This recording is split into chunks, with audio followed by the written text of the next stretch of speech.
Hey guys, welcome back to another episode of HSN0UK Media.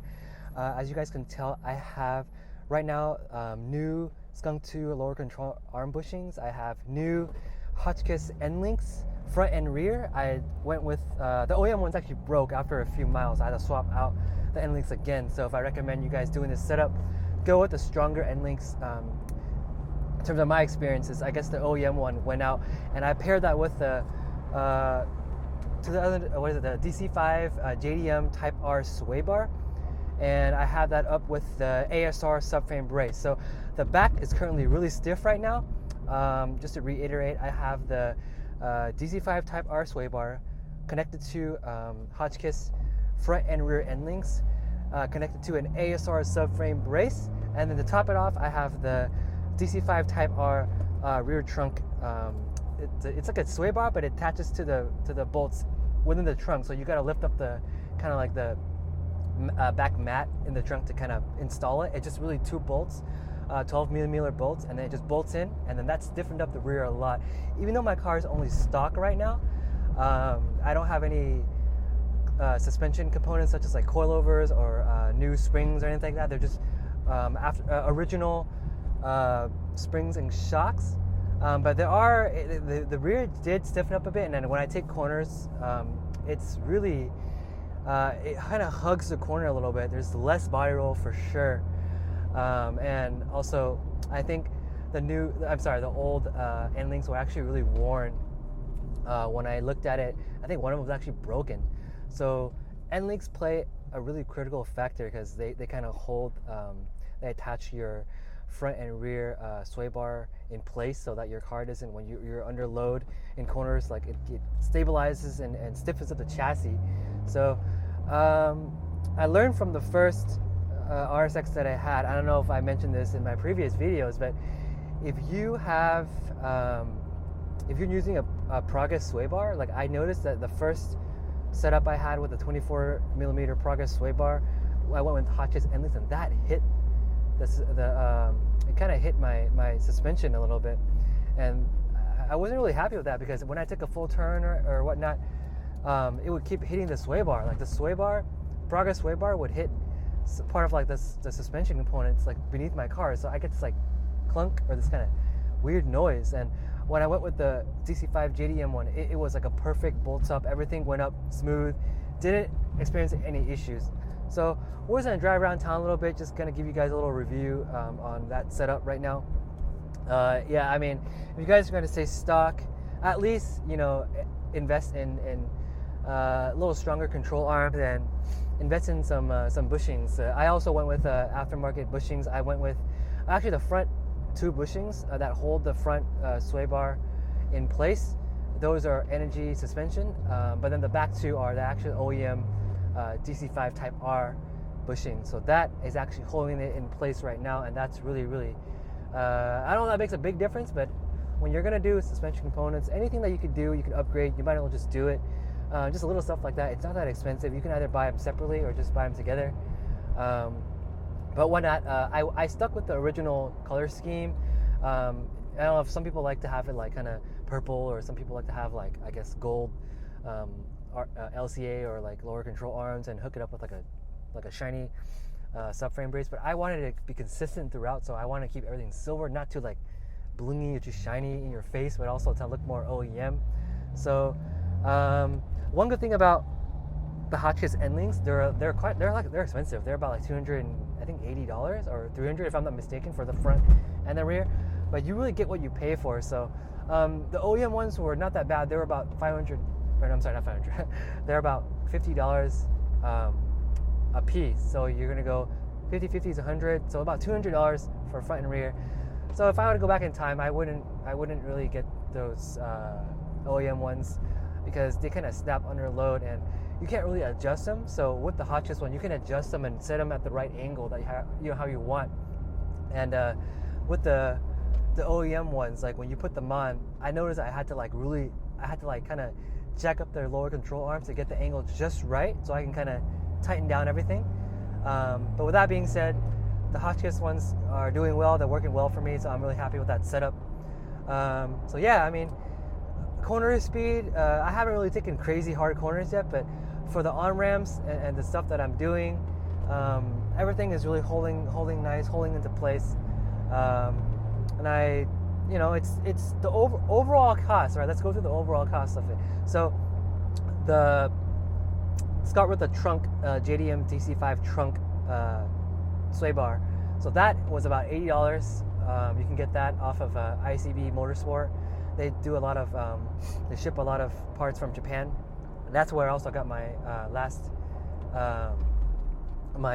for the first RSX. That was also where I got the parts as well. So that was $80. I have the Skunk2 lower control arms. That was about $210, including shipping.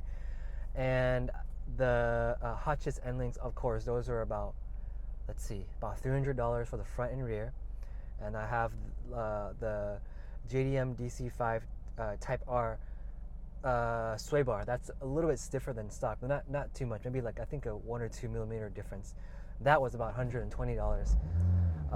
And then I had to take my car in for an alignment. That was about $100, $120. I can't remember, but roughly you add those up, and that's going to be the total cost of upgrading your suspension if you're going to be staying stock. The next step is probably going to be going with a full coilover setup. I'm going to go probably BC coilovers, fully adjustable dampening coilovers.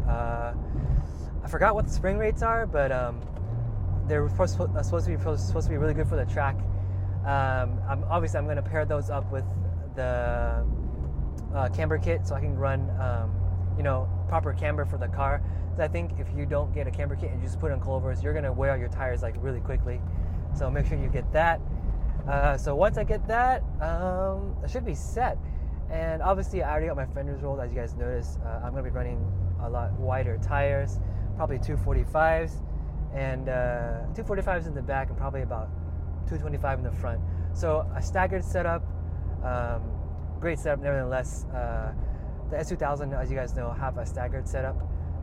So I guess I can run a fairly wide tire setup in the rear because there's a lot of space down there, and the fenders are also rolled and trimmed a little bit, so you guys saw in my other video.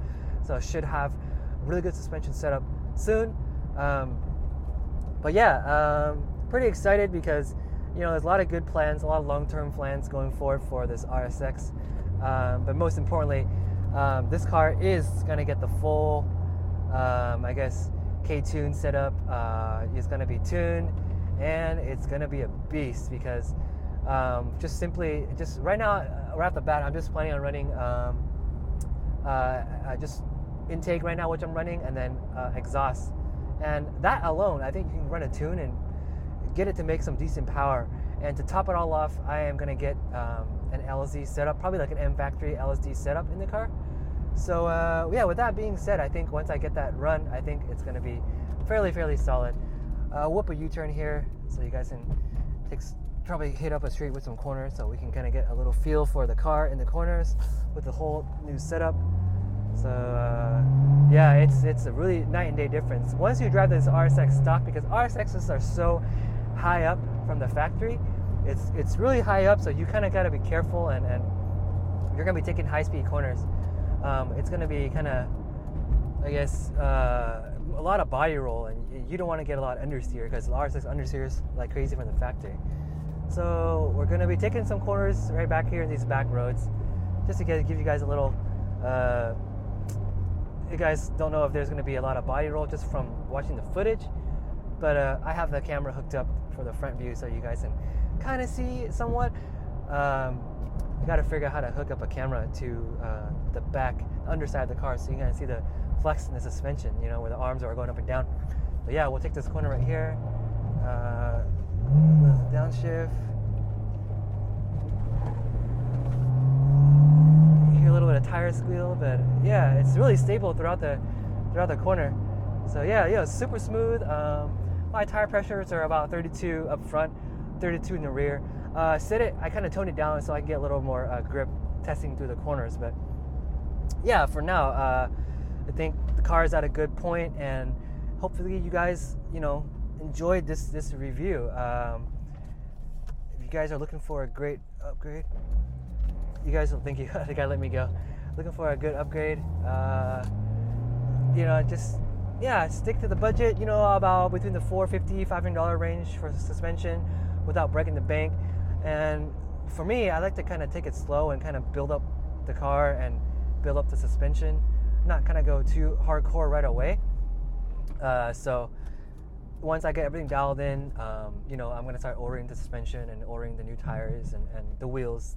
Everything kind of goes together, wheels, suspension, components all go together hand in hand. So you're going to want to set up your car nicely, But yeah, hope you guys liked the video. Thank you for watching. This is the whole, upgraded suspension component in the car. I have the ASR subframe brakes paired up to the JDM DC5 Type R rear sway bar, JDM DC5 trunk sway bar, paired up to the Hotchkis Endlinks front and rear. And car's been aligned and it feels great in the corners.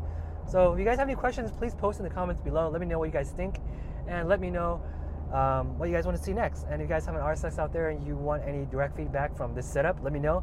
But all in all, I think I have quality parts paired with JDM parts, which is always a plus. So let me go, and hopefully you guys y'all safe out there and doing well. And I'll talk to you guys soon. Okay, take care, you guys. Have a good one. Peace.